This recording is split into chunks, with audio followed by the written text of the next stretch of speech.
welcome back to From the Stands College Football Show. It's week 12. Joining me this week, we have Andy back again, representing the University of Illinois. How's it going, Andy? I'm good. How are you, man? Glad to be here, Brian. Pretty good. How's that win feeling over Rutgers? Anytime you can beat a national powerhouse like Rutgers and, just shock the nation and save your coach's job in a lost season already, it's great. I I don't like to root for them to lose. Obviously, I want them to win every game. There were rumblings around that if something were to go wrong, there could be a potential head coaching switch, which kind of gets me excited because, this is year 5 of this current regime, and it's not really working so far. Okay, you point to the bowl game last year. I guess you say, okay, this is really a lost season with the COVID concerns and all that, but we'll take the victory. ILLINI. Let's go beat Nebraska this week. But shout out to Isaiah Williams, school record for a quarterback, rushed for 194 yards, was absolutely tearing up the Scarlet Knights defense on the ground. We can't really throw the ball, but God damn it, we can run it. There you go. You take what you can get. Right. And joining us for the first time, as his video is going in and out, but we have Tom representing Notre Dame. How's it going, Tom? Thank you very much for having me, Brian. It's going good. Feeling really good after a win against Boston College. We have our open weekend. It's going to be a good matchup against UNC coming up in about a week or so. So that's going to be really, really fun to watch as we're right in the mix of things in that college football playoff right now. So thank you for having me. Yeah, of course. You guys are rolling. Despite what Clemson fans would have wanted to see a few weeks ago, Notre Dame's still riding that train to victory, holding the key to the ACC right now. We'll jump right in here to 11 recap. Any notable games that caught your eye, Andy, from last week, besides obviously the big Illinois win over Rutgers? So I actually want to shout out a couple Maction games that were from this week. So Buffalo running back Jarrett Patterson, 301 yards, 4 touchdowns in the win over Bowling Green. And then Akron running back Tion Dollard, 202 yards, 4 touchdowns in a loss versus Kent State. They don't get the win, but that's a pretty good fucking day. I'm sorry if I can't cuss on this. 202 yards, 4 touchdowns. Tulsa's and then Tulsa last night. If you didn't see it, their insane comeback. They're down to their third string quarterback, Davis Brin. He comes in, goes 18 for 26, 266 yards, 2 touchdowns, 1 touchdown on the ground. So they're down 14. He leads the Golden Hurricane all the way back. 37-yard Hail Mary to the end zone as time expired to tie the game, force overtime, and then Tulsa gets a pick 6 in double overtime to not only seal the game but cover the 5.5-point spread. Yeah, that was an exciting one for anyone. I mean, the midweek Maction is always, it's beautiful, but that was an especially nice one last night. What about you, Tom? Anything from either earlier in this week or week 11 that caught your eye? I think Miami barely escaping Virginia Tech is something to keep in note. One of my good buddies is Miami Hurricanes fan, and we have that little mini rivalry between us and Notre Dame, or us and them, I should say. That was the game that really stuck out to me the most because I don't think they're legit, to be honest with you. I mean, De'Aaron King's a great player, but they're kind of slipping. I mean, they barely survived NC State, so realistically, they're not going to be making any noise in the ACC for much longer, in my opinion. I think realistically, the only team that's currently not in the college football playoff that I think has a legit shot is the Florida Gators. Their win was very dominant and impressive, and I think they have the most opportunities moving forward to unseat a team that's in the current field. Yeah, Miami, we talked about this, I think, 2 or 3 weeks ago. Miami trying to bring back, that classic Miami swagger of the late 80s in the way that they're playing. And like you said, De'Aaron King is a great player, but it just seems like they've got all these nice pieces and they don't quite fit together for like an actual challenger role. But right. I mean, again, they're still pulling off the wins, and ranked number 9. Obviously, the committee has their own ways that they deal with the CFP rankings. But when you're ranked that highly, you can always slip in there. So they might have a late shot. We'll see. And then another one I want to bring up: Wisconsin finally playing another game. Played the lowly Michigan, 49-14. That's a terrible look for Michigan. I mean, I know Michigan just keeps slipping and slipping, but Wisconsin's been off, the last 2 weeks. I'm sure they're practicing, but it's nothing can substitute for actual on-the-field gameplay, and they just got absolutely waxed by that Wisconsin team. So that was terrible. And then, like you said, the Florida game, they looked really, really impressive. Florida's that team. I know some people are like this from Notre Dame, so I'm sure you get some of this hate, Tom. It's one of those teams that people just don't want to accept as being very good. Florida's that team kind of for me. Maybe it's because I live in Florida. But Kyle Trask, I mean, watching him last week, he's for real. The kid is for real. 356 yards, 23 for 29, and 6 touchdowns. He, to me, is probably, we're getting into this kind of early, but he's probably my Heisman front runner. So right. Yeah, good game from them. And then very quickly, Nebraska over Penn State. You got to feel sad for the Nittany Lion fans out there. It's not a great season. That was toilet bowl. They benched Sean Clifford. He's had an absolutely awful year. Awful. They go to their backup, and they still almost came. They almost came back. Nebraska gets a stop at the very end of the game in the red zone.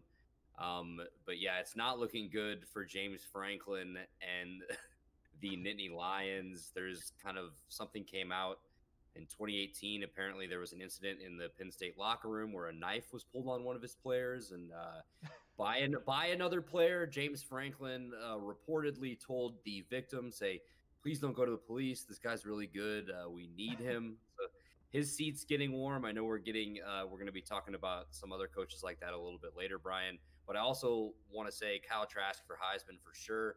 28 touchdowns on the year, only 3 picks. Last week you just brought up his stats, 6 touchdowns. I want to bring up he didn't have his top target, Kyle Pitts, last week as well. I know you bring up it's Arkansas, so you're not supposed to be super, afraid of the Razorbacks. Sorry to any Razorback fans out there, but that's just the truth. But anytime you can hang 63 on a conference opponent, I think that's a pretty big deal. I love Trask for the Heisman this year. Yeah. Speaking, we're going to get into this segment a little bit later, but Franklin is not on it, I believe. What are you guys' thoughts? I know I've been called out for this over the week because I kind of trashed him. In the red zone, I don't know the number of plays, but I want to say 90% of them, they went with a throw, and it just wasn't working. Nebraska had that all locked down. Who do you guys blame for that play calling? They say, he's not the OC. You can't dog on Franklin, but at some point you're the head coach. You have to make a decision like, hey, this isn't working. I need to step in here. Do either of you guys blame Franklin for that late game snafu, or is that all on their OC?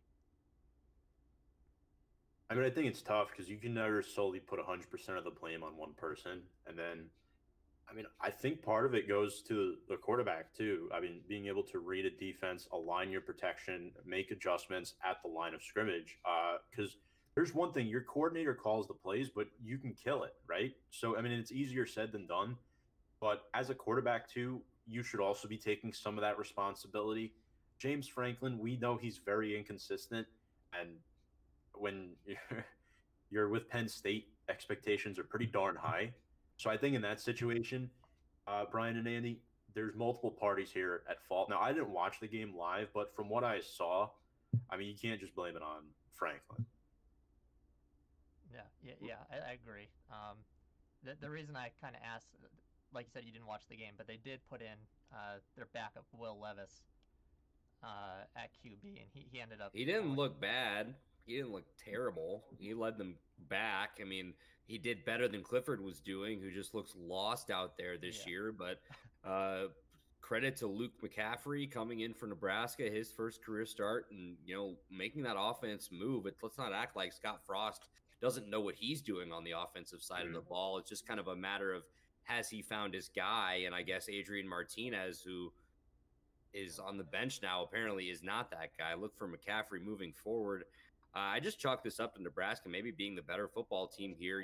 Penn State comes into this game 0-3. They're not used to being that way. I think this is the first time they're 0-4 and since like the 80s, or maybe even farther back in time than that. But yeah, I do like Penn State plus 2.5 versus Iowa this Saturday. Just to throw that out there. Would agree. All right, yeah.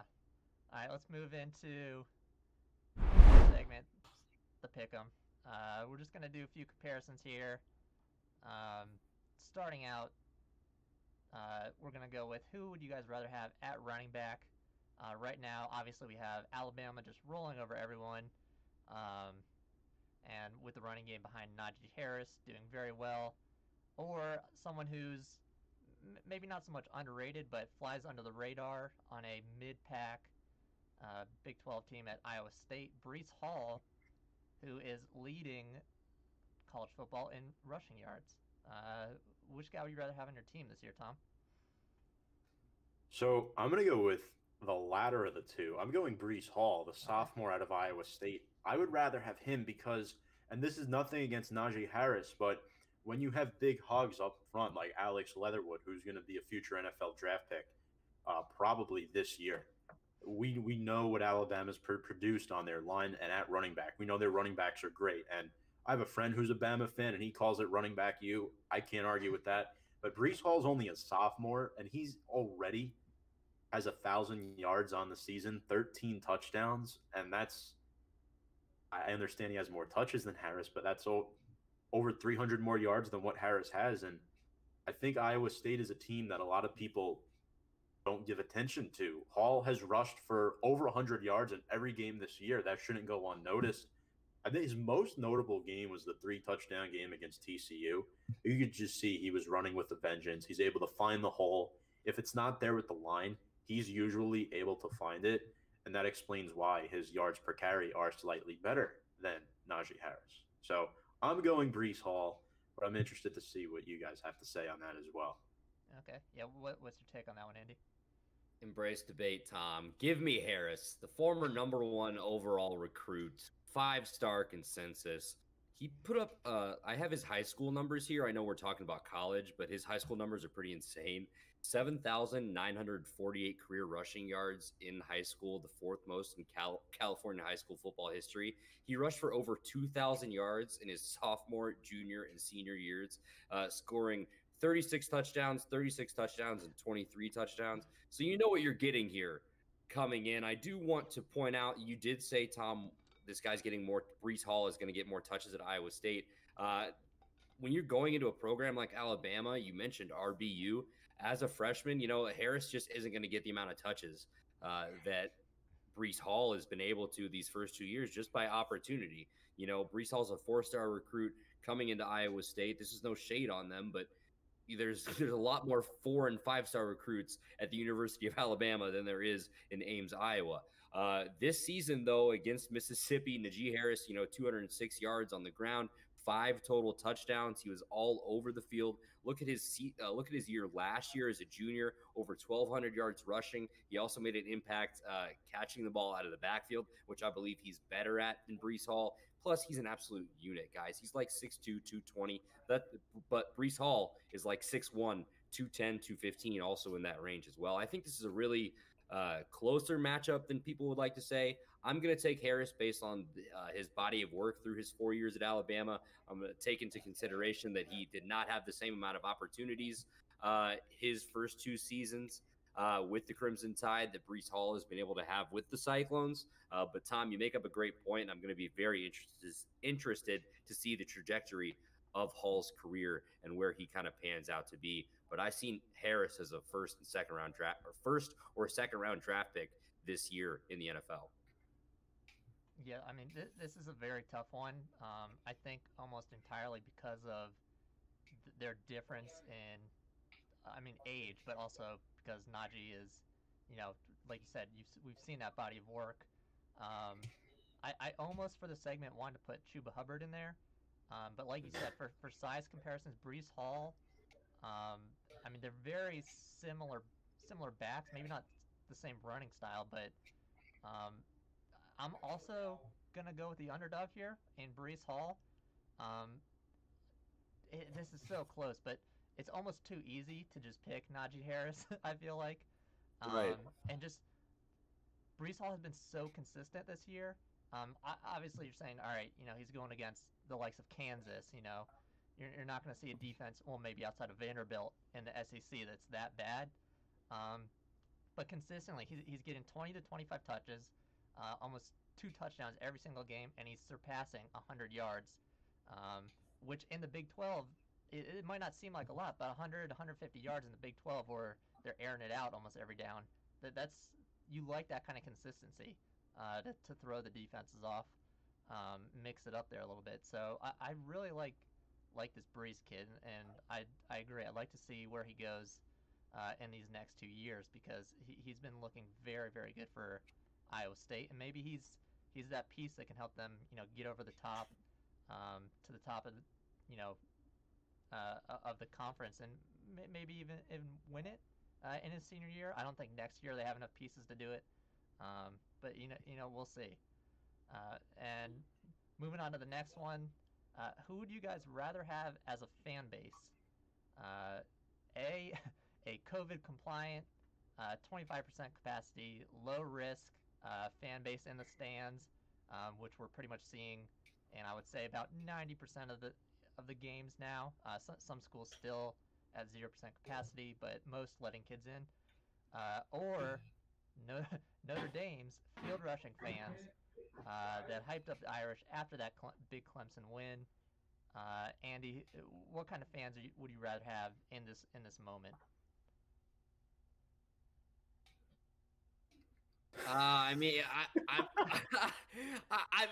The rushing in the field was awesome. Like, it was a really cool scene. Not great optics or what's going on right now. So I love the rushing in the field, and I agree with it. You beat number 1 for Tom, first time in how long? 27 years. It was 93, I believe. It warrants the rushing in the field. Plus, I believe all the Notre Dame students were tested before that anyways, because they weren't really distanced there. I believe they had to meet certain protocols to even make it to the game. Pods. I like the rushing of the field, but I also would like my football team to not have any canceled games. I don't think the fans have a direct. I don't know. I guess if you're rushing the field and mobbing the team, they might have a direct effect on COVID positive tests there. But as far as fans in the stands go, I don't know. I'm going rushing the field. Fuck it. I'm going rushing the field. All right. Yeah, I probably should have clarified a little bit there because the rush in the field, the reason I like this comparison is because you do put that risk on the team.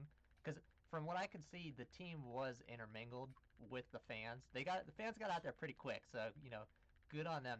That was a good field rush. But like you said, if you get one of those cases, because I know, like we said a few weeks ago, Clemson, Trevor Lawrence out 10 days at a minimum. Yeah.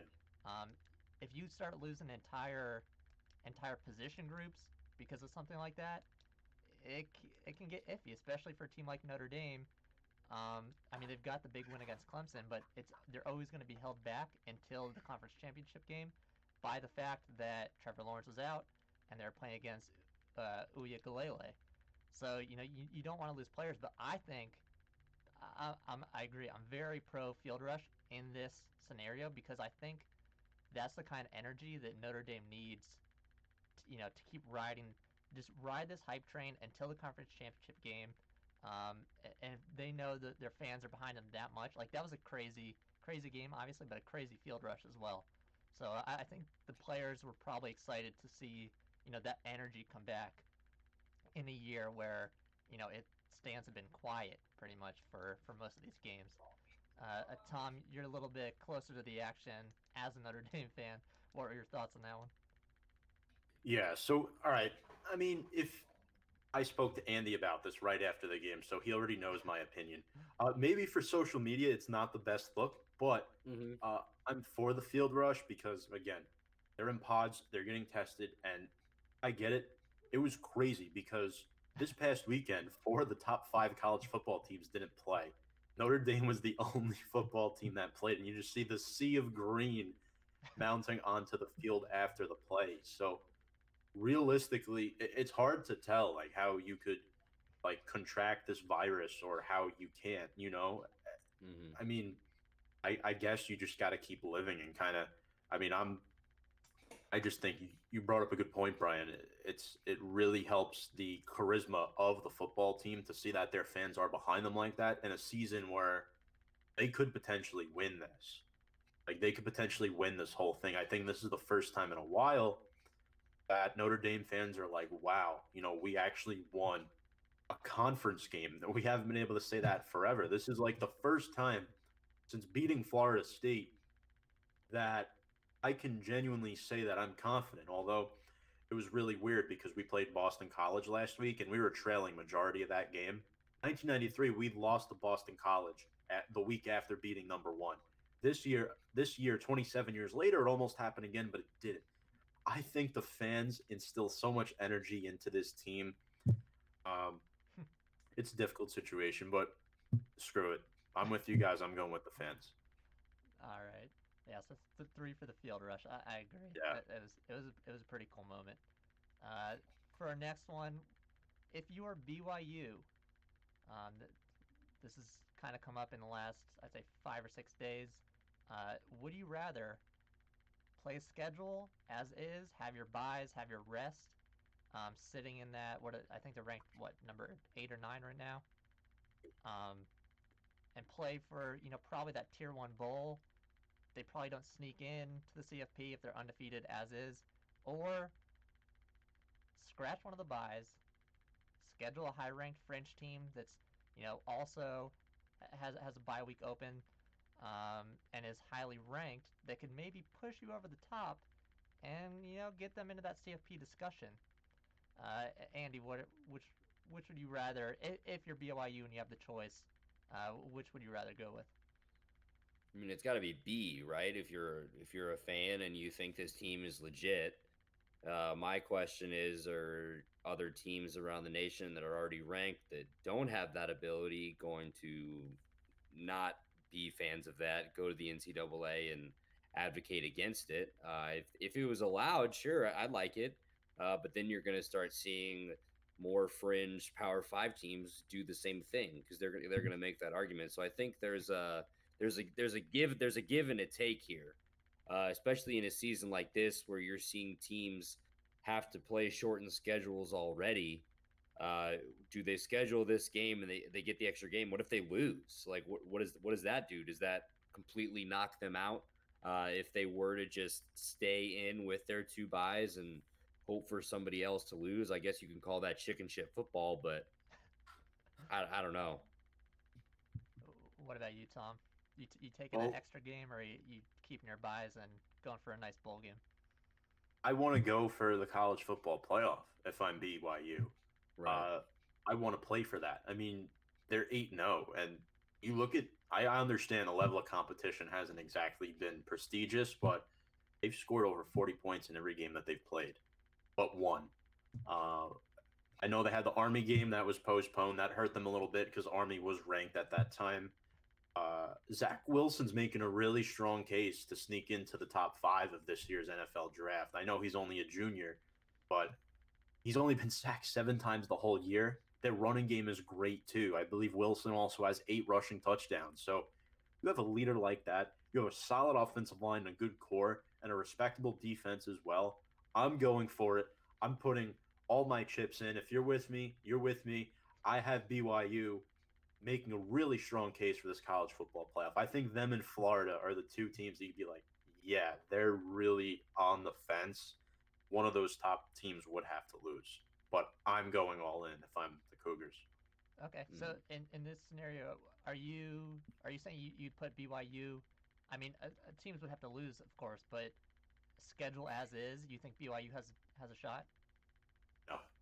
I do not. I don't because I think North Alabama and then one team after that. So, no.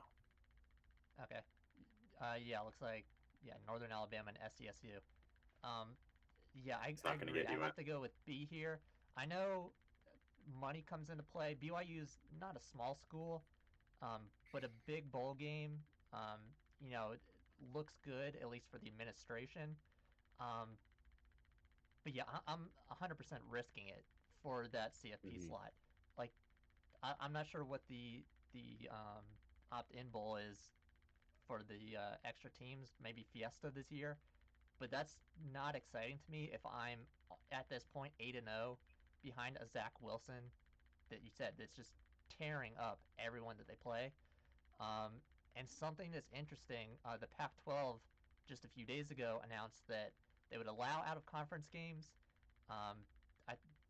The caveat is, you have to pass all their COVID testing, all that kind of stuff. But, if these teams are serious, I'm sure they're going to, comply with that anyways.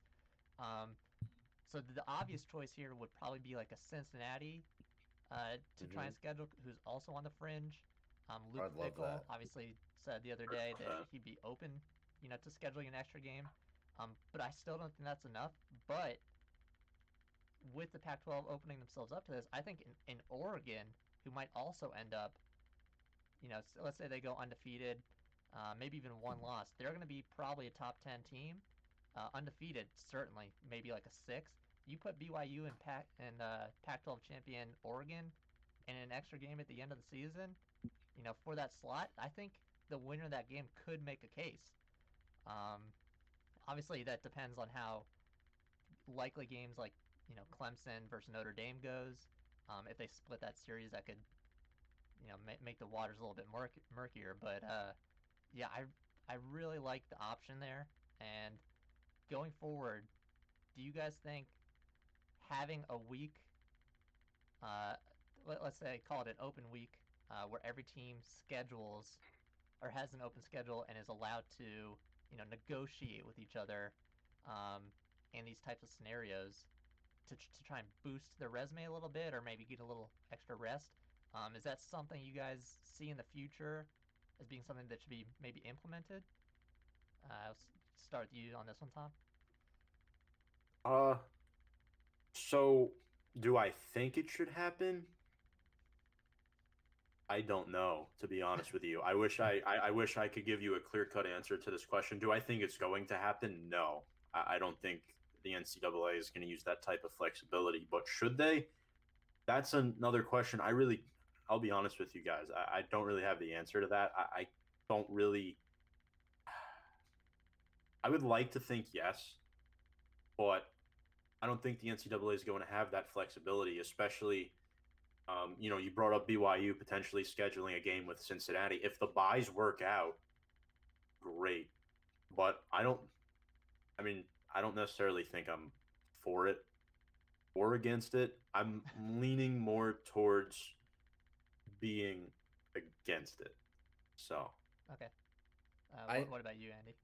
I think it depends on what teams have access to this. If you say all teams, to just drop it. Any team is able to do it, then sure. Make it a level playing field. At what point do these Power 5 blue blood programs have more pull here? Let's say a BYU wants to play Cincinnati or something like that, but then Oregon comes in at the end and say, hey, we'll give you $1 million more to come play us. And then since he's out of luck, I think that has something to do with it. I also think your scheduling at the beginning of the year should have some type of impact throughout the year. That's why these lower tier schools go play these big games. Like some of these big games, these non-conference games are these entire small schools programs budget. You know what I mean? That pays them the rest of the year for these bye games. So, I like the idea. I think it make things interesting. I think just logistically, how would that work? With scheduling a game a month out, especially in times like these, or what's the travel situation going to look like for these teams? Are they going to be safe? Are they going to have enough testing? What's going to happen here? I think there's a lot of moving pieces here. I think it's a good idea. But I also think there would be a lot of teams that would cry foul. and would claim unfair advantage. Okay. Yeah. I mean, to me, it's like you said, the NCAA, it's something that they absolutely probably would not even want to touch. But yeah, I will say, I was assuming, this is in the future, post-vaccine. So Okay. Not this year. Yeah, it's a cool idea, dude. I think it's a really cool idea. But I just think, I don't know how the NCAA would feel about that. But Yeah, I don't know. The entire concept it came to me, and I thought, if they're able to, like you said, they kind of make travel a big thing. Like, oh, we need to prep for this team. But this year, we've seen that that's slightly not entirely the truth, because these games are getting rescheduled. We had just last week a Sunday game that came to fruition within maybe 16 hours time. So, if that's they true. can do That's that, a good point. I think it'd be really interesting. Like, say in this scenario, we've got Alabama who's undefeated. Maybe they want that extra week of rest so that, like you said, they schedule a smaller school. But then, FCS, they get that money for the program, or, these fringe teams, they need that extra boost. They can, get together and schedule, like a number 7 versus number 10, and maybe that puts somebody over the top. So I don't know. I thought it was an interesting thought for potential future addition to the schedules. But like you said, NCAA, it's not really up their alley. So we'll see how that one. That's kind of what the conference championship game is, though, isn't it? Right. Yeah, I guess it depends. I guess it depends on what conference you're talking about. Because if we're going to the Pac-12, sure. I feel like, we'll assume Oregon, who's top tier right there. I feel like a conference championship doesn't really help them on the same level that an SEC championship helps, teams like Florida, Georgia, Alabama, LSU. So. All right, yeah, or for Cincinnati and the American, they're gonna probably take on Tulsa, who is a ranked team, but that's not going to hold the same weight as the SEC championship, the Big Ten championship. You're right. Or I even think the Big 12 has kind of shot themselves in the foot, just kind of ate themselves alive. I don't think we see anybody from the Big 12 in the CFP this year. Yeah, that will. Little mini spoiler. That might be one of our games of the week this week.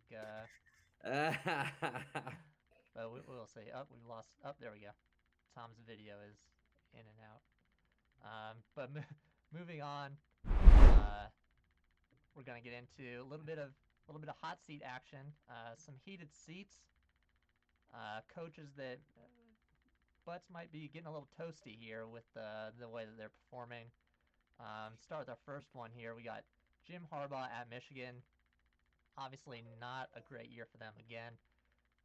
But in his history so far at Michigan, as a bit of a homer, obviously, with the connections there, 3 10-win seasons already.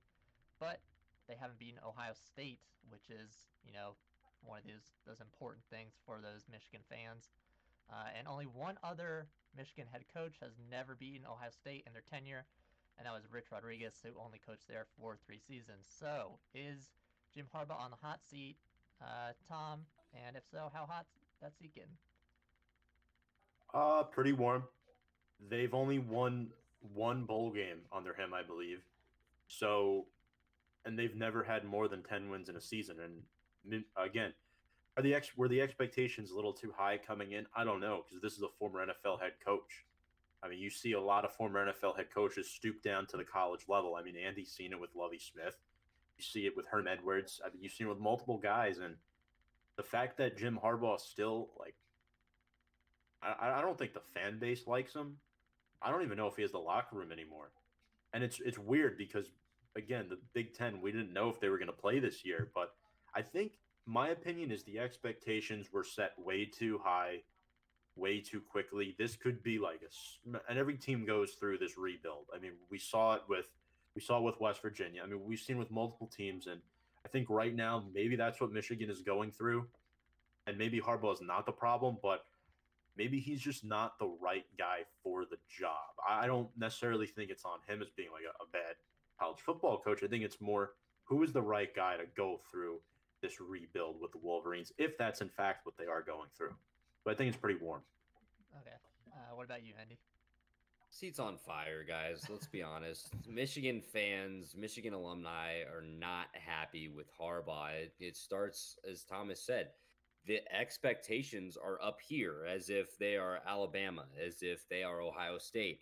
As much as Michigan fans are going to hate to hear that, as if they are one of those blue bloods, a Clemson, that think that they are in that national conversation every year. They don't have the shine anymore. I've said it before on this show. It's that these 4-star and 5-star guys are not picking Michigan anymore. Sure, they have a pretty decent roster top to bottom, but that shine also off Harbaugh has kind of gone away. You know, this team, I think they have quit on him a little bit when you see these results. He runs a system that worked in the NFL that he doesn't necessarily have the athletes to work in college football, similar to my team, Lovie Smith, who is dead set on that Tampa 2. He does not have the athletes to run that system. But I think this is a matter of, I think in football and in sports a lot, coaches and players can get very stubborn and set in their ways. And I think this is a classic case of that, is not really changing or adapting with anything and just getting beat out with recruits. And he's had a couple guys leave his staff. Also, you do have to point, they were very close. It was just a swing and a miss. I think you have to call it, like he points to that year with JT Barrett, where Michigan is inches away, literally inches away from the college football playoff. Right. So, but they've never been to Indianapolis. They've never been to Lucas Oil for the Big Ten championship game. So we'll see. But I think honestly, he could lose out and then beat Ohio State, which I don't see happening at all, and he'd be back for at least another year. But if I'm good old Harbaugh, I take my khakis and I go back to the NFL. Yeah, Harbaugh is a really interesting case because, like you said, the pedestal that they put him on is so high that it almost seemed like it was doomed from the beginning. And obviously, Michigan is a blue chip program that historically has always been very good. So you can make those kind of expectations, but when you're that, I don't want to say unproven, but when you make that switch from, I think he was at, San Diego State was his previous college team. He coached at San Diego, at Stanford. Then he was in the NFL, and then he came back to Michigan. Okay, that's right. So he made the NFL in between. Okay. With the 49ers. When coached in the Super Bowl. What's that? He coached in the Super Bowl with the 49ers against his brother, against John Harbaugh. Right. Okay. But so like when the NFL coaching and college coaching, I feel like is a little bit of a different style. So like when San Diego State, which not to, dog on them, but when that's your last college coaching gig and then you make the move to a team like Michigan, I think don't get me wrong, his recruiting was probably phenomenal at the start there because he's through and through a Michigan guy. And I feel like more in that area, I guess the Midwest, than anywhere else. Maybe SEC is also similar.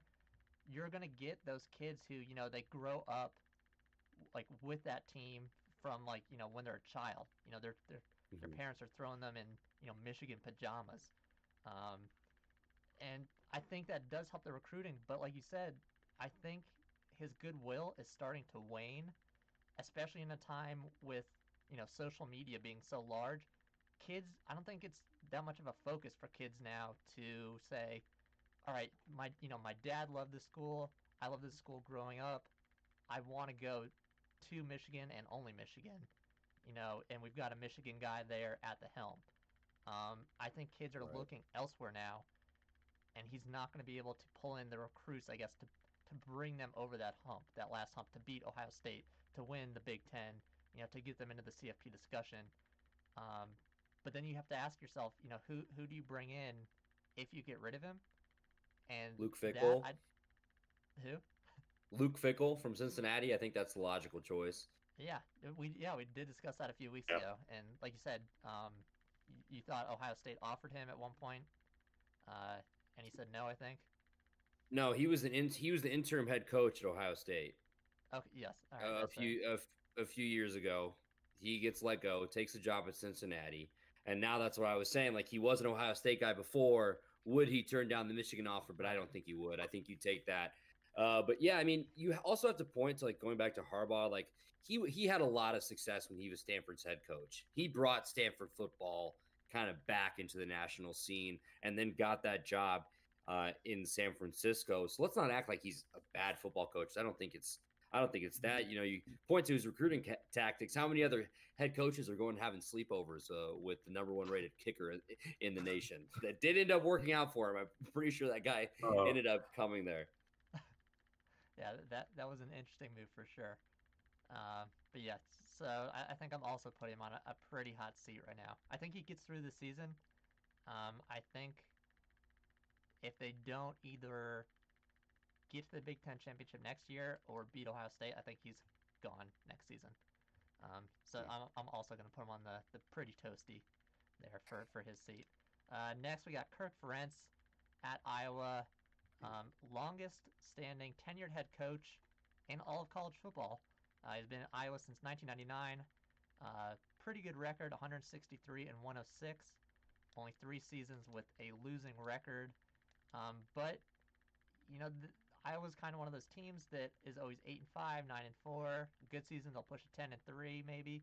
But that seems like their ceiling. So, are you guys getting rid of him anytime soon if they can't, you know, improve on those records, or do you kind of stick with them in that kind of Schneider role, similar to Kansas State, and just let him ride?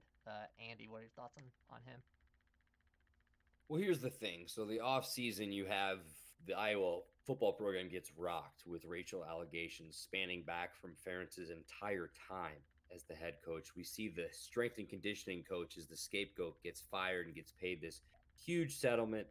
It's all hearsay. I'm not a part of the Iowa football program. I don't know what's going on. But when you have 60 former players come out and say at least some type of thing that they felt was racially insensitive happened to them, 2 of the most prolific players to ever play there in Akram Wadley and Martin Manley are part of this group that's suing the university. It's not a good look. And then you combine it with Iowa's kind of in a transition year this year. You'd mentioned, yeah, that is kind of big. I don't know if you watch Big Ten football a lot, but that's kind of what all the teams there. You're an 8-5, you're a 9-3. Right. But yeah, I think if this year really goes bad and something like happens with the lawsuit or more allegations or whatever come out, it could get warm. I'm not putting it too warm just yet. I think with COVID, they won't let him go. But let's say next year they come out pretty flat. I can see it getting warmer. But I will give the football program credit. A lot of players in the program now have came out that things have changed. They have put an effort forward to kind of make it better and listen to things. But either way, not a good look in this offseason to have 60 former players say that they experienced something that they didn't appreciate. Yeah, those off-field incidents are, you know, never good, especially when, you know, the performance is, I guess, kind of middle of the ground. Well, what do you consider 8-5, 9-4? Is that middle ground, I guess, for Big Ten football? Like you said, a lot of teams kind of end up there. I think so. I mean, I'd be ecstatic if Illinois finished every year at 8-5 or 9-4, man. But yeah, I know Iowa, they're definitely a little bit higher expectations, but that is kind of a middle ground. I think the Big Ten is a very strong league from top to bottom, so anybody could beat anybody. Besides maybe the bottom couple teams on any given Saturday, but it's just craziness. So there's, especially in the West this year, I don't see Indiana or Wisconsin getting through with, well, maybe Wisconsin can get through to the Big Ten championship game undefeated, but I think there'll be some close calls. All right. What about you, Tom? What are your thoughts on Kirk Ferentz here? So you mentioned he's been the head coach since 1999, longest in college football, and they've been enduring a cycle since he's been there. They were really bad when he started, and then he brought them up, 9-10 win team. And how long are you going to keep repeating that cycle? It's kind of like you watch the same movie over and over again. It starts off bad, then it gets good. That's what's happening right now in Iowa. Now, as funny as that reference might be, the Big Ten is good, guys. Don't forget, This team only lost by 1 at home to Northwestern. They could compete with ranked teams. Right. That's not the problem. The problem is, can they compete with Wisconsin, Ohio State, Michigan State, teams like that? Right now, that doesn't seem to be the case. It's frustrating to watch, but I would ask Harbaugh before I would touch Kirk Ferenz, because I don't think there's as much culture issues as far as football goes for them as there is in Michigan right now. But yeah, I don't think he should be fired. I don't think his seat should be very warm. Although if this cycle continues for another couple of years, remember, it's 2020, guys. So it's kind of like a zero type of year in a sense. I'm not using that as an excuse for the guy, but I think it's very difficult to fire him during a pandemic when he's been the coach for so long. Right, yeah. Yeah. I agree. It's kind of, I guess, like a wash. You'd have to be really, really bad, I feel like, to, take the axe from the administration this year, unless it's been, a repeated cycle. But like you said, that they do have those peaks to go along with the valleys, so I think he's probably safe for now. And then let's go to our third one. Probably not too much of a hot seat, but with his new arrival, Mike Norvel at FSU. Obviously still a new project there, but it's not off to a great start. How long are you guys giving him until Norvel's seat is, starting to heat up? FSU hasn't won less than 5 games since 1975. They're on pace to do that probably this year, unless something turns around under Jordan Travis, who they made the switch to at QB. But it's not looking good. Tom, how long do you think this project can go on with these sort of results for an FSU fan base and booster base that doesn't really like these kind of terrible seasons? Well, I know how these Florida State fans are because I've witnessed that firsthand as a Notre Dame fan to this day. But Norvel is typically a really good November coach, especially when he was with Memphis. Remember, they were a 12-win team last year for Memphis. That's insane. However, he was 0-4 in bowl games there. How much are you going to judge Norvel this year? I think he's safe for this year. It's, again, I hate to keep bringing this up, but it's a year zero type of season with very limited recruiting. 2-6 is nothing to shine a light on whatsoever, but this is just a funky year. They're hosting Trevor Lawrence and Clemson tomorrow. That's probably not going to go well.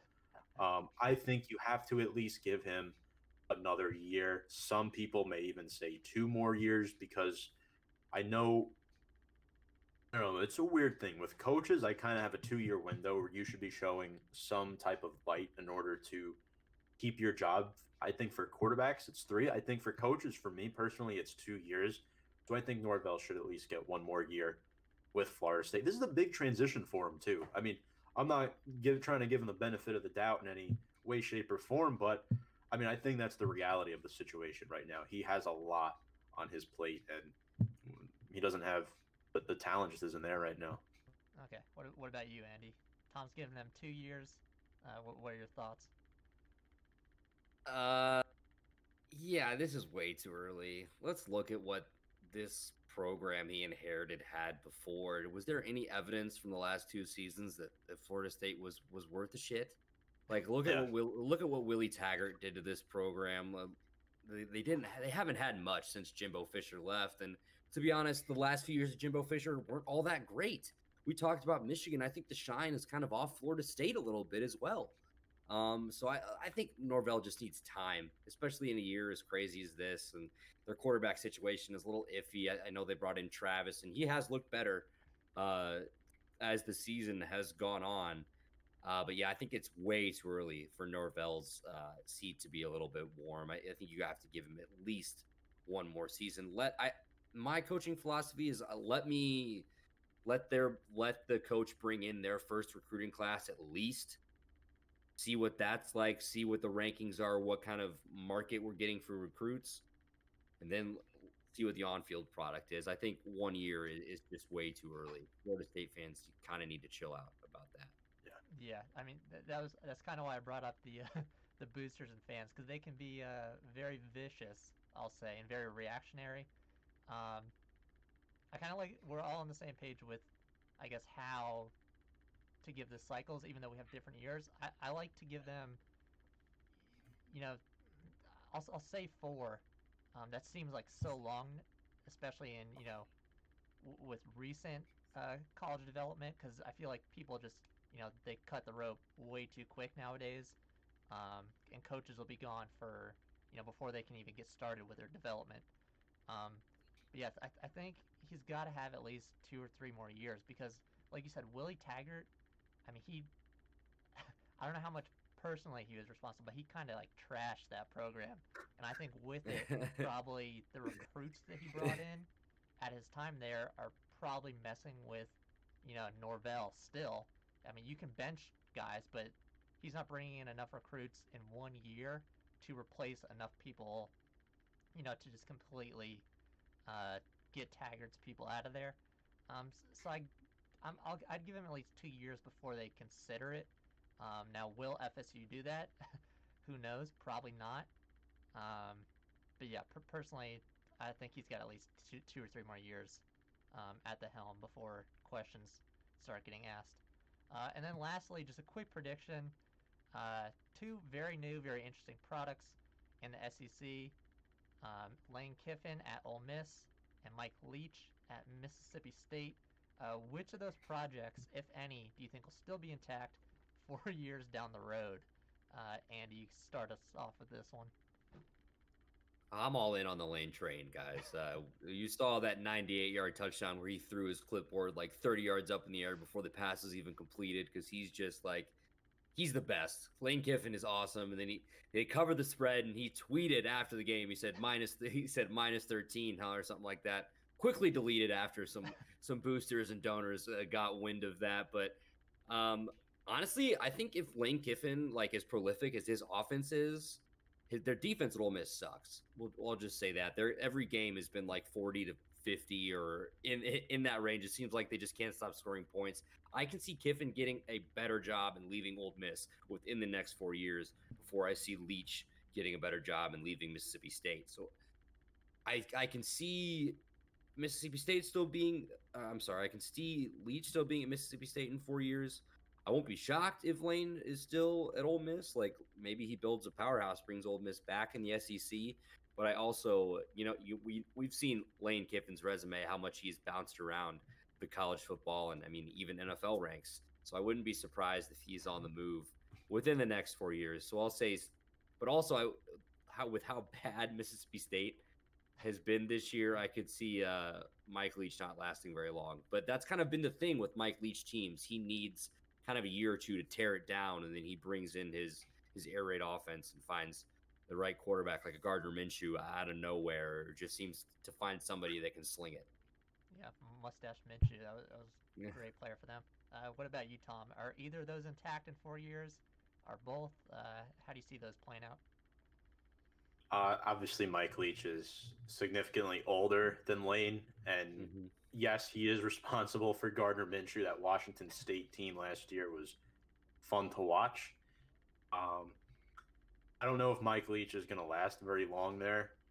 Lane Kiffin might. I think if I had to take a guess right now, say which of those two could be there in 4 years, I'd lean more towards what Andy said. I think Lane has a better shot. Then again, Lane Kiffin didn't last very long in the NFL. But again, it's 2 different perspectives from the college level to the pro football level. So, Brian, I'm going to go ahead and say Lane Kiffin will be there in 4 years from now, and I say that with a good amount of confidence. So, okay, yeah. And Leach, you think no? Leach, it's really hard with him. I haven't seen enough of Mississippi State to really like give you like a clean cut answer on that. But yeah, I know they're 1-3. I know they have not looked good, but I would say no for Leach, but that can change in a year or so. So yeah, I think this was probably a different question after week 1 had things at Mississippi State stayed at least on a little bit of a level playing field. But since that first big win, it has dropped off tremendously. I mean, I don't remember the exact points, but I know they scored 2 points like 2 weeks later, which is just baffling to me, especially for how excited people were for that air raid offense of Mike Leach's. But I do think he will get it changed around. I think this quickly, it's too much of a disorganized project, I guess, for Mississippi State to be very good. Making that change, we'll see. They're going back to. I think they're making another quarterback change this week, so we'll see how that goes. But I don't know. It just seems like a weird fit for me, so I'm saying no for Leach. In 4 years, I think he'll probably move on. But yeah, Lane Kiffin. I mean, aside from how eccentric and weird he is, he's very good at playing the politics of the role of head coach. Like you said, that tweet, not a great win, but when you tweet something out like that, you're like, yeah, okay, they did cover the spread, so we weren't expected to win, and that kind of takes a little bit of the heat off. He's a character, but I think Ole Miss is the better fit for Lane than Mississippi State is for Mike Leach. Mm-hmm. So I think we will see the Lane train keep rolling in Mississippi in 4 years' time. Very quickly, we're going to do a quick shout out for our social media. If you want to follow us, make sure to subscribe down below. Hit the bell if you want to get the emails. You'll email notification when a new episode comes out. You can follow us on Twitter at From the Stands US, or find us on Facebook at From the Stands Sports. And moving on here, we're going to get into our games of the week, the meat of the show here. Starting out at noon, probably one of the bigger games we have. Indiana, ranked very, very highly this year, doing very well under Michael Penix Jr., going up against Ohio State for essentially, the Big Ten title here, because this will decide who takes that lead in the Big Ten West, scheduling-wise, with Indiana has that game in hand. Obviously, Ohio State missing a game. Who do you like in this game, Tom? So Ohio State has to be very, very careful in this game. Indiana has a really good young cornerback in Tywan Mullen, who, if you didn't see him last week, you might want to check him out. The 2 picks against Michigan State. And Ty Freifogel has been fantastic. In 4 games, he has 4 touchdown receptions. So this is going to be a very close game. Michael Penix Jr. makes big plays, but I think Justin Fields will make better plays. In 3 games, he has not thrown an interception. And Chris Olave and Garrett Wilson, those are guys that, Ohio State's going to lean on. I have Ohio State winning this game, but not by a comfortable margin. I'm not so sure that they cover, but I'm going with Ohio State. It's hard to bet against Justin Fields, guys. Okay. Yeah, it's definitely Ohio State here. You think they cover the... Well, I mean, not to I don't know about covering. 20.5 is a lot of points. I think they're going to win. Like, the matchup for me here, I'm very curious to see if Indiana will be able to stop Ohio State's running game. I know Justin Fields hasn't had to rely on Master Teague, incredible name, and Trey Sermon as much. Teague's only averaging 4.5 yards per carry. Sermon coming in from Oklahoma, a lot of hype around him. Hasn't really lived up to it. He's only averaging 4.8 yards per carry himself. If Indiana can, really stop the run, make Fields be in those longer situations where we're in 2nd and long, 3rd and long, they have a better chance of keeping it close. Very curious to see what Michael Penix Jr. will do. Speaking of great names, Ty Freifogel and then Whop Filer. Incredible college football name, folks, for the Indiana Hoosiers. I would love to see Indiana go into Columbus and win. I just don't see it happening. I think Penix is a great quarterback, but Ohio State's averaging 511 total yards of offense. This defense we're seeing for the Buckeyes isn't the strong Ohio State defense that we're used to. So there will be chances for Indiana to attack. I think Penix should just try to take shots downfield. Attack the play action, look for Freifogel, look for Filer down the field, get those big chunk plays, and then, like you said, Thomas, of course his name is escaping me, but make a few plays, force a couple turnovers in the secondary. And Indiana can be in this ball game. I can see it being a one-score game, but I can also see it being Ohio State by like 4 touchdowns as well. Yeah, I think in a normal year, given these similar circumstances with these teams and their records, their players, I think Ohio State, despite Indiana being number 9, I think Ohio State still blows them out of the water. But going to Ohio State and having the lack of fans there in support, I mean, like I said, the Notre Dame fans getting behind them in that Clemson game was, I think, a big part of that hype. This to Ohio State is not a big game, which sounds maybe wrong to say, but for Indiana being ranked this highly, I mean, this is their game. Ohio State, like, this is I'll say a normal game for them, it feels like. And when you get complacent, that's when we see teams fall. You see upsets happen when they think it's business as usual. I do agree about the rush being the biggest thing that Indiana needs to handle. They've done pretty well, only allowing just over 100 yards per game, 111. It's going to be so difficult. I don't think they pull that off. I think if they can keep Ohio State and Teague to around 150, they might pull it off. But to me personally, this game doesn't look good. I think Ohio State probably runs away with it. But with Penix Jr. Maybe producing a little bit more than people had expected, I think this could be higher scoring maybe than people think. So I'll give Indiana that. And for bettors, that might help them. Those extra points might help them cover the spread, but I don't think it's looking too good. So I'm going Ohio State pretty big here. And then for Indiana, just everything has to go right. Like it just has to be like a perfect game for Indiana. Right. Yeah. I mean, they're gonna need that Penix Jr. full extension over the end line type of play to win this at the end of the game. I feel like if they have any chance. Moving into, if you don't want to watch that game, which can't see why you wouldn't.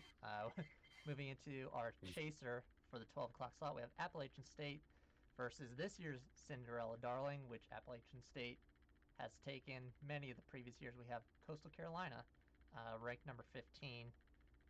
Who do you like in this one, Andy? Coastal Carolina minus 4.5.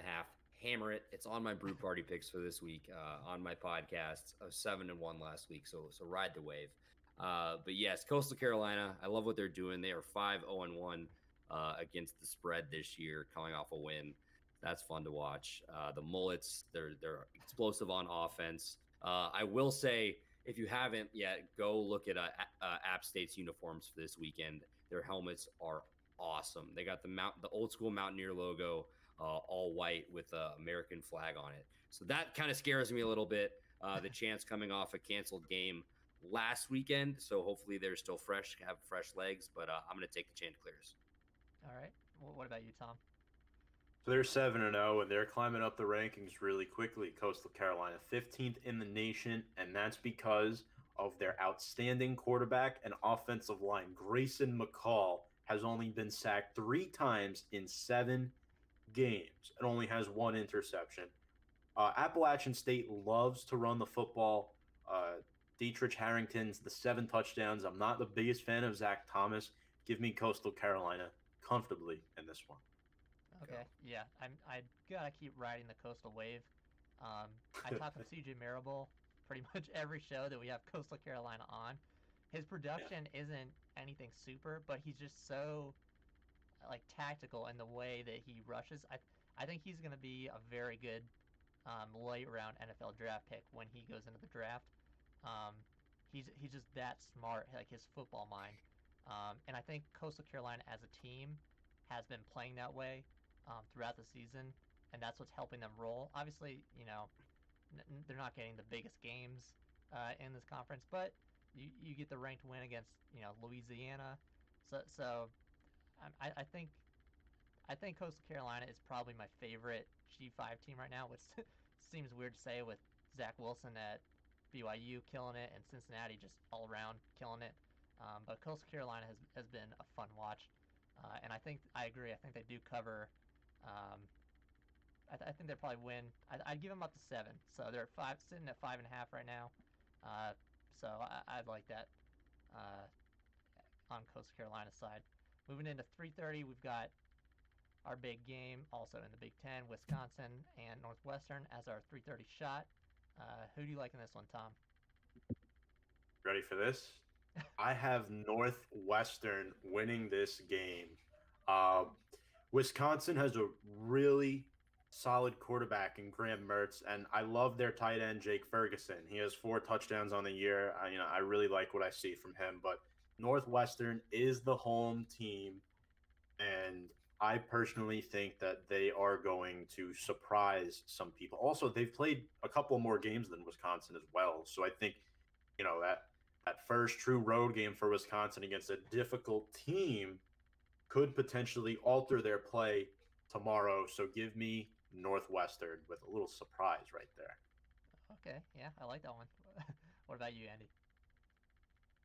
I don't know. I don't really know what to do here. I like what Thomas said. I really wish this was an 11 o'clock game at Ryan Field. I mean, the stadium would look the same. Nobody would be there, even if it wasn't COVID. But that almost plays into Northwestern. You got the away team seems to sleepwalk through that first half. But so both teams have evenly split the last 6 games, 3-3. But Northwestern has won 2 of the last 3 at home at Ryan Field by a combined score of 58-52. So I think this is going to be a very close game. I think Wisconsin is going to try to pound this one out on the ground. They have like 6 different guys that have scored a touchdown who all seem to be fullback, like running back hybrids that they've been able to put in at the end of the games. Here, actually, I think I have it here. One second. Yeah, so Nakia Watson, 2 rushing touchdowns. Jalen Berger has 1. John Chenal has 1. And Garrett Groshek is averaging 5.4 yards per carry. They've combined for 357 rushing yards through the first 2 games. I know that's a lot of guys. They're a running back by committee. But if you're having that much production from that running back group, that's going to be hard for the Wildcats to stop. I'm going to pick Wisconsin here. I do like your pick, though, of Northwestern at home. This is going to be Wisconsin's real first true test. Indiana transfer, actually, Peyton Ramsey, is playing pretty well for the Wildcats at quarterback. I'll be curious to see. I think this is a low-scoring matchup, a defensive Big Ten game. I'm going to give it to Wisconsin 21-17. Okay. Yeah, I'm a little more, I guess, positive on Wisconsin here. I think both teams, their schedules have played into each other favorably. Like you said, Tom, Northwestern, I think, probably needed those 4 games to make this game competitive. Whereas Wisconsin, I think Graham Mertz has looked good enough. The rushing game has looked good enough to where I think the extra rest benefits them. Graham Mertz has looked incredible so far, which is weird to say because it's only been two games. But he's 74% completion percentage, and then you add in, like you said, that variability of the rushing game to where they can just throw any of those backs out there and they're just going to pound the rock on you. I don't know how Northwestern stops this offense. So I think Wisconsin probably in a close one as well. I think it'll be close, but I think Wisconsin is just too complete right now, and I think they move to 3-0 and make that run towards the Big Ten title game. So, but I think that'll be an interesting one. And if you're not a fan of the Big Ten, we have also in 3:30 Cincinnati, highest ranked G5 team currently, versus UCF. The Knights not doing too well, unfortunately. Sad face from myself, but we could play spoiler. Who do you like in this one, Andy? Cincinnati also featured on my picks for my podcast this weekend. Cincinnati -6. I'm sorry, Brian, but they're rolling. I point to the games where they've just beat the crap out of the better teams in the American Conference, like Memphis and SMU. I put UCF on that level in the upper tier of the American. I like Cincinnati. I don't know if they necessarily roll here because you really never know what you're going to get. I think we can very well see a shootout. I'll be curious to see what Luke Fickell does with his defense against UCF. But yeah, I'm gonna go with Cincinnati and the Bearcats. I'm sorry, buddy. Well, thank you for that one. Yeah, personally, obviously, I want to go with the homer pick and say we played the role of upset right here, as happens so often in the AAC. But Cincinnati has just looked so good on both sides of the ball, and I don't think we get into shootout territory here just because Cincinnati's defense has been so shut down. I think they're averaging like somewhere between 10 and 15 points allowed per game, which is just crazy for the AAC when you have the high scoring teams like Memphis, SMU, UCF that you're playing against. So when your defense is playing that well, I think if they hold UCF to around 30 points, Cincinnati will definitely score more than 30 on our defense, I think. So if they can do that, I think I'll say an easy win for the Bearcats, which is hard for me to say, but you gotta be realistic sometimes. Tom, what are your thoughts on this game? So my favorite player in college football is on UCF, and it's Parker Boudreaux, former Notre Dame player. He transferred to UCF. Huge fan of his. Actually, I do exchange Snapchats with him from time to time. A little personal note there. I like Dylan Gabriel a lot, and Marlon Williams too. With those 8 touchdowns through 7 games is just fantastic. He almost has 1,000 yards on the season. That's hard to believe. Yeah. But despite this being Cincinnati's biggest test, unfortunately, I do agree with Andy. Desmond Ridder, those 9 rushing touchdowns from the quarterback position is tough to stop. Jared Dokes and Jerome Ford, their 2 halfbacks, have 13 combined rushing touchdowns. UCF is going to have to find a way to stop the run. And when you have so many different dimensions of a running attack to focus on and stop, it really cripples you defensively, and it becomes really difficult to focus on those other aspects of Cincinnati's offense, which is why I think Cincinnati's offense is too good. They have too many weapons, and I think they're going to win this game. Yeah, I will add, because I'm sure people don't watch as much AAC as AAC fans, but that has been one of the biggest problems over the years for UCF is scouting those quarterbacks that can take off running. Brady White at Memphis gave us huge problems. Ellers, who is currently at I think that's his name, at ECU, not on the same level as a Brady White, but he can take off running. He gave us huge problems. So this is not. I think Ridder is probably going to tear us apart here. But we'll see. But yeah, I think Cincinnati across the board for all of us, which is probably expected with the way they've been running. And moving into our evening games, 7:30, we have Oklahoma State versus Oklahoma. Bedlam. Who do you like in this one, Tom? So my cousin is a huge Oklahoma Sooners fan. He goes to every single game, every single week that they are home. And there probably is a little bias in this decision for me because when Notre Dame isn't in it, I genuinely root for Oklahoma. Spencer Rattler loves his wide receiver, Marvin Mims. He has 7 touchdowns on the year. But I like Nick Bonito a lot. 5.5 sacks. Now I get it. The Cowboys have a heck of a good number of pass rushers on this team, and the Sooners have disappointed twice this year, losing to Iowa State and somehow Kansas State. But I'm going to go with them at home against Oklahoma State. This is a good rivalry. Yeah, I mean, I do like the Cowboys, though. I could see them causing problems for that Sooners offensive line, but I think the Sooners are beginning to retract their footing a little bit, guys. I think that's going to help them in this interstate rival game. Yeah, I mean, this is, I don't know, it's, like you said, it's been such a weird year for most of these teams. But I think most especially in the Big 12, they've had, I guess, the most issues, we'll say. I don't trust Rattler at all. At least, I'll say I trust Sanders more than I trust Rattler.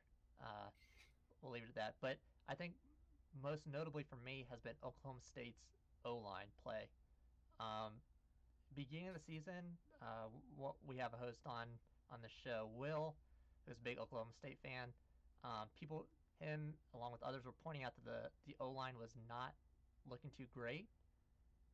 They turned it on starting week 3, and when you can open up that space for someone like Chuba Hubbard, you're going to cause problems. Oklahoma State might be able to keep him in check a little bit, but they just look too good as a combo. That line with Chuba, his great vision, I think they probably tear up this Oklahoma defense a little bit. How their defense holds up, I don't know. Looks like both teams are allowing about 300 yards of offense, which I think is pretty good, I'll say, for normal Big 12 circumstances. But I'm going to ride that O-line and Chuba Hubbard to victory here. What about you, Andy? Who do you like?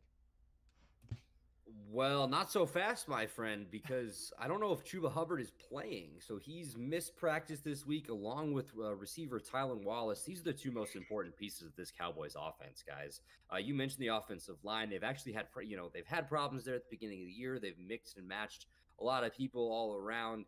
But Oklahoma's D-line isn't a joke. They've quietly put together a pretty great unit there, and they get Ronnie Perkins back. He serves a 5-game suspension. He comes back. He's going to be a major factor, I think. It's going to be a big task for this offensive line to keep Spencer Sanders, protected, create those holes for Chuba Hubbard if he's playing. It looks like he has a better shot to play than Tylan Wallace. Yeah, I do agree with you, though. I don't trust Rattler. He's kind of dealing with some injury issues of his own. We saw him come up a little limp against Kansas last week. They're going to be without tight end Austin Stogner with a leg injury. So we'll see.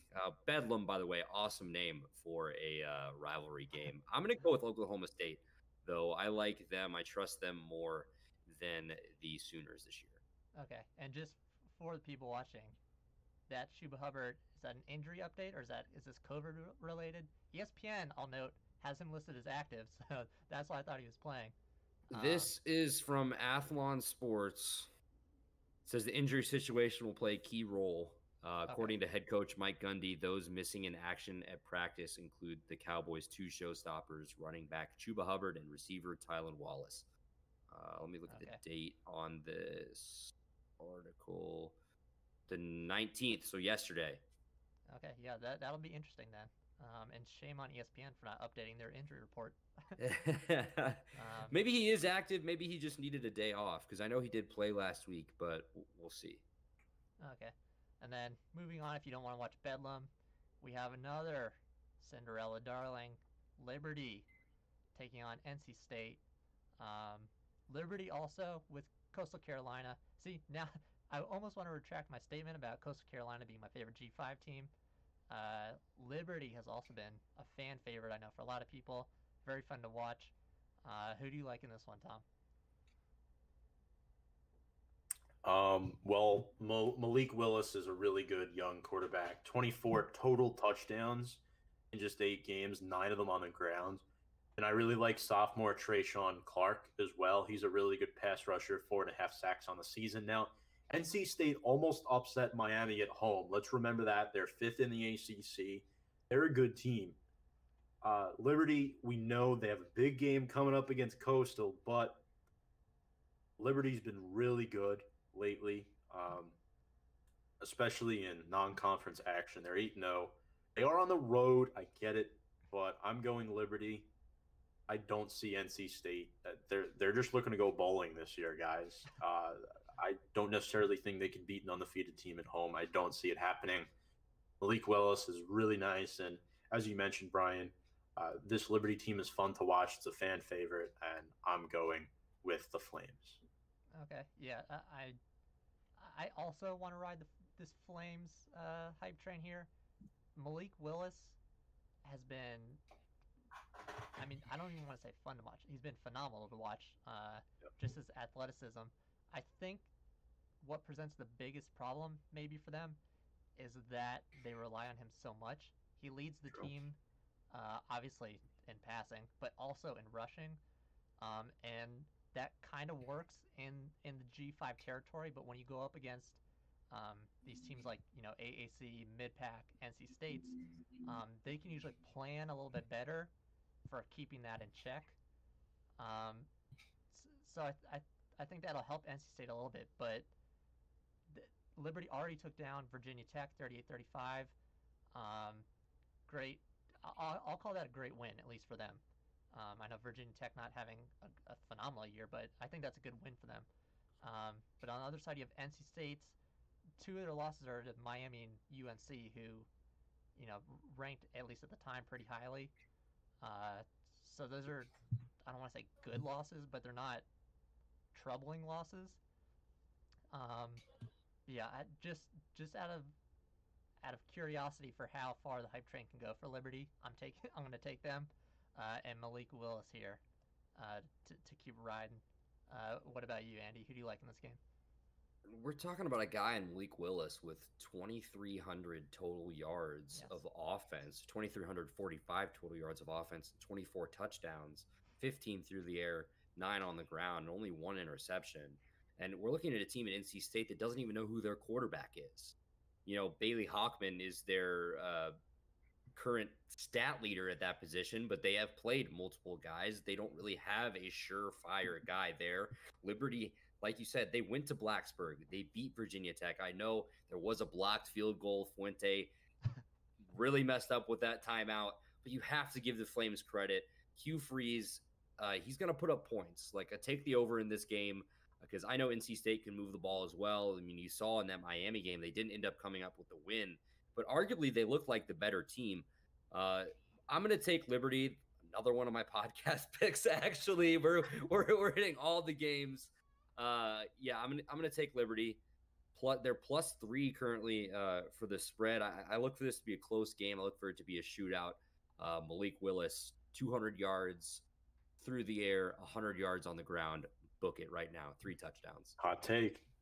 Mm-hmm. All right, and that'll wrap up our games of the week.